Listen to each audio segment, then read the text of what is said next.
Hey everyone, welcome to day one.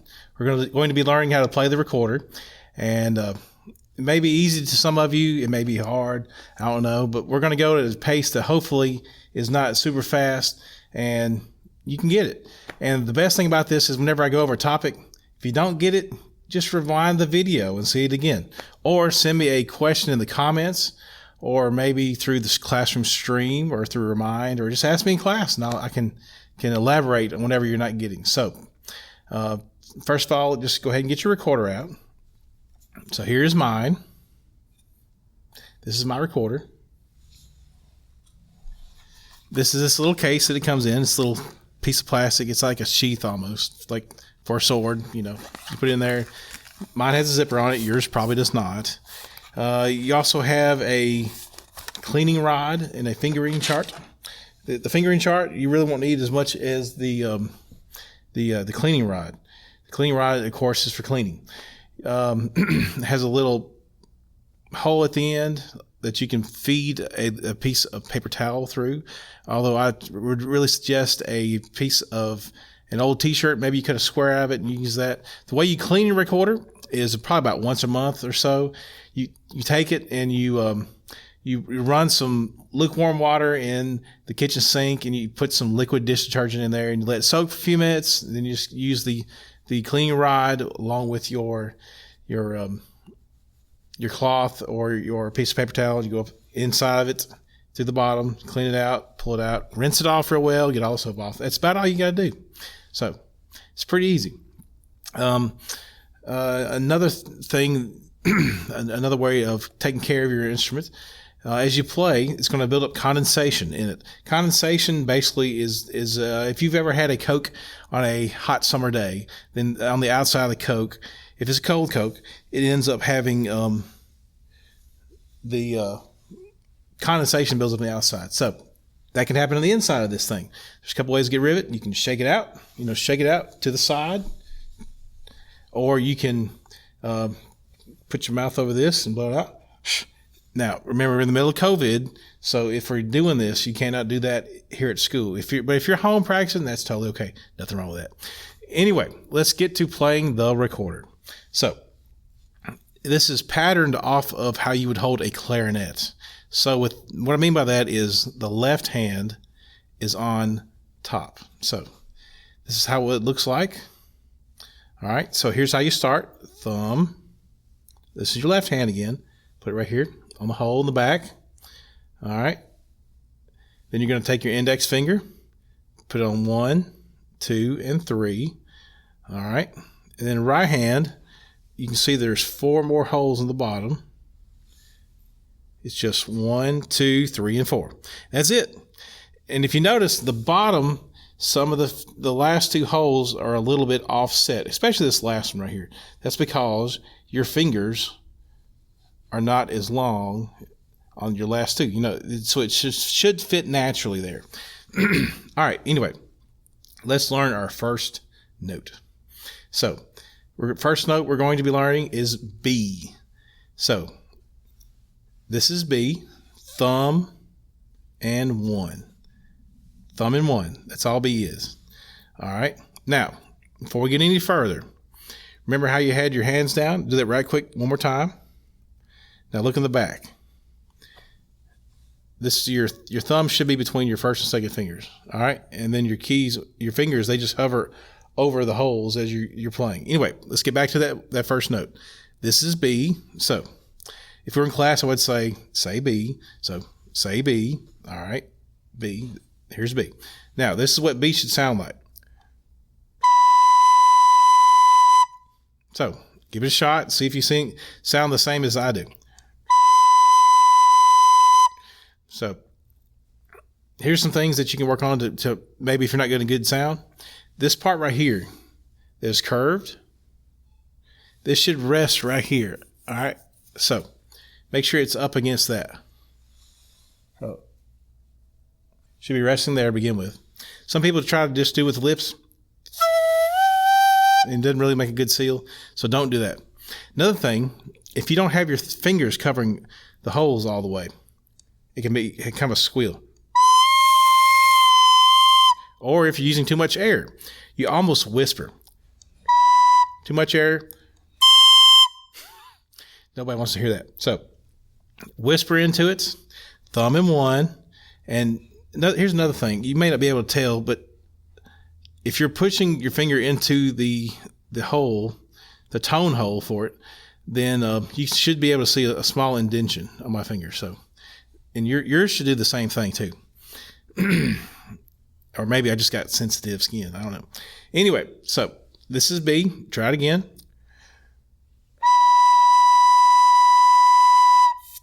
All right. That's B. Now, when you attack the note, and it is called an attack, you're going to use a syllable. So say the word two. All right. Two. Now just do it with air like this. Good. Now, a lot of people say tongue behind the teeth, tongue, on the gums, right where they meet. It's I think everybody's made a little different. So just find wherever naturally you can just go.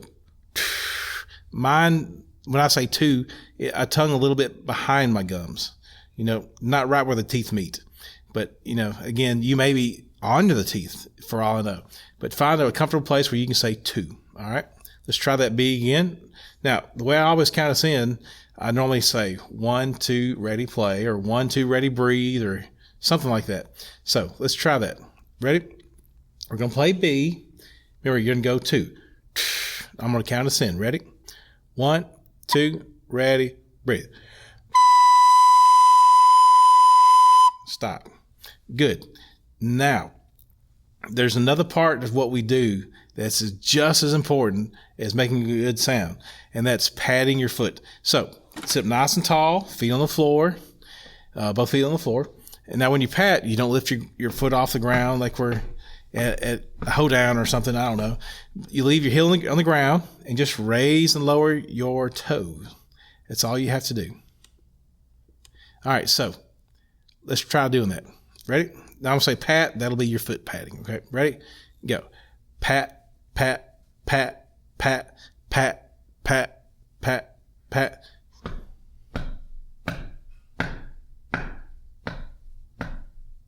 All right, now let's try to do that B for 4 foot pats. Ready? Okay, you got your foot going? 1, 2.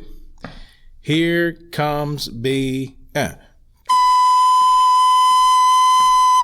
That's it.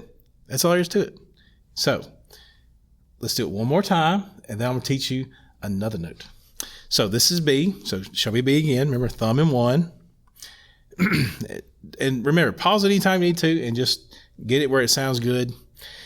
Some kids this morning were kind of holding it like this as well, with the fingers curled, which is not good. That's kind of painful for me. It's not comfortable for sure. So try to get it flat. That's easier, okay? It's more natural to just kind of hold it like this instead of like this. So that get the fleshy part flat, and that should help. So let's do B again. So get your foot patting. Ready? And pat, pat, pat, pat, pat, pat. 1, 2, here comes B. Stop. That's all there is to it. In the next lesson, we're going to introduce something called the metronome. And it's something you can download on your phone, but we'll talk about that in the next lesson. Let's just learn another note and see if we can get our feet going. So here's A. A is really easy, just like B. You're going to add 1 finger. That's it. 1 finger, this is A. So you got thumb, 1 and 2. Thumb, 1 and 2. That's it. A is easy. All right, so this is what A sounds like. All right, try it on your own. See if you can get the same sound. All right, listen to mine. All right, try it together. Ready? All right, good. Nothing to it.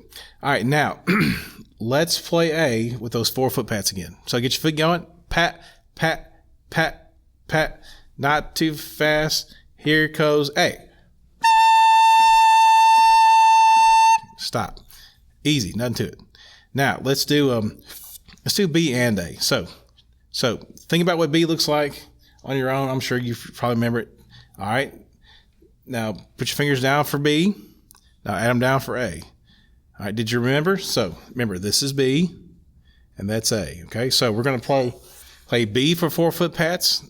Then we're going to pause for 4-foot pats. What that's called is resting. So we're going to play for 4, rest for 4, and then we're going to play A for 4 more and stop. That's it. So it's going to be B, rest, rest, rest, rest. A, stop. That's it. All right, ready? Pat your feet. Pat, pat, pat, pat. 1, 2, here goes B. Rest, rest, change to A, play. Stop. And that's it. Now we're going to learn another note. So if we've done, this is B, that's A, then we're going to add another finger. And this is going to be G. Now, why is it G? Why would it not be Z? Well, in the musical alphabet, we only go to G. A, B, C, D, E, F, G, and then it starts back at A. So A, B, C, D, E, F, G, A, B, C, D, E, F, G, so on and so forth, okay? Anyway, remember, B, A, G. So this is what G sounds like. Normally, this is the one we start having some people that are not quite getting a good sound. And let's see if I can get it going here. You may notice my second and third fingers are not evenly spaced. So I should probably have some kind of funky sounding G. So, that's because my second and third fingers not evenly spaced. I don't have the hole covered up. You probably can't really tell on the video. You can just see where the hole is barely not covered. So you get it right into the middle of the finger, and then that should go. All right, try G again with me. Ready? All right. Good. Now let's do the 4-foot pats along with the G. So get those feet going. Pat, pat, pat, pat. 1, 2, play G, go. Stop. Easy. Nothing to it.